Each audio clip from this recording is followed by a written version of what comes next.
लोग अक्सर अपने व्यक्तिगत रहस्यमय अनुभवों या पवित्र ग्रंथों की अथॉरिटी का हवाला देकर अपने अपने धर्म को सही ठहराते हैं।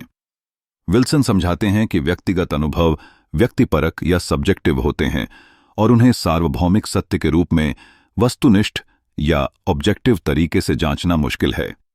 इसी तरह किसी धार्मिक ग्रंथ या पैगंबर को बिना किसी बाहरी तार्किक आधार के अंतिम प्रमाण मानना दार्शनिक रूप से एक कमजोर तर्क है। केवल व्यक्तिगत अनुभव के आधार पर किसी भी धार्मिक दावे को सार्वभौमिक सत्य नहीं माना जा सकता। यदि हम किसी धार्मिक व्यक्ति, पैगंबर या ग्रंथ को अंतिम प्रमाण मानते हैं, तो हमें यह जांचने का कोई वस्तुनिष्ठ या ऑब्जेक्टिव तरीका चाहिए कि वह प्राधिकार निष्पक्ष है या नहीं। चूंकि धार्मिक ज्ञान को जांचने का कोई भौतिक पैमाना नहीं है, इसलिए ऐसे धार्मिक प्राधिकार पर आंख मूंद कर विश्वास करना दार्शनिक रूप से चुनौतीपूर्ण रहा है। विल्सन स्पष्ट करते हैं कि यह मानना कि ईश्वर है, एक तथ्य को स्वीकार करना और ईश्वर में विश्वास करना, ईश्वर के प्रति आस्था, भरोसा और समर्पण रखना, दोनों अलग अलग बातें हैं। धर्म मुख्य रूप से आस्था, कमिटमेंट और भरोसे का विषय है, केवल वैज्ञानिक तथ्यों का नहीं।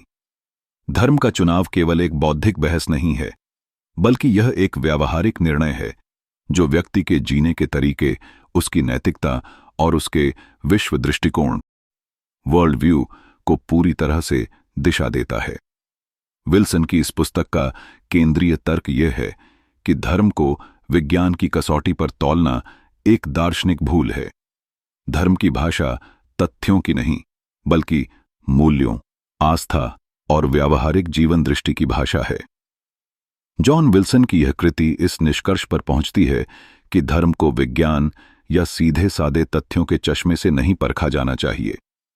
धर्म की अपनी एक अलग भाषा और अपनी एक अलग तार्किकता है।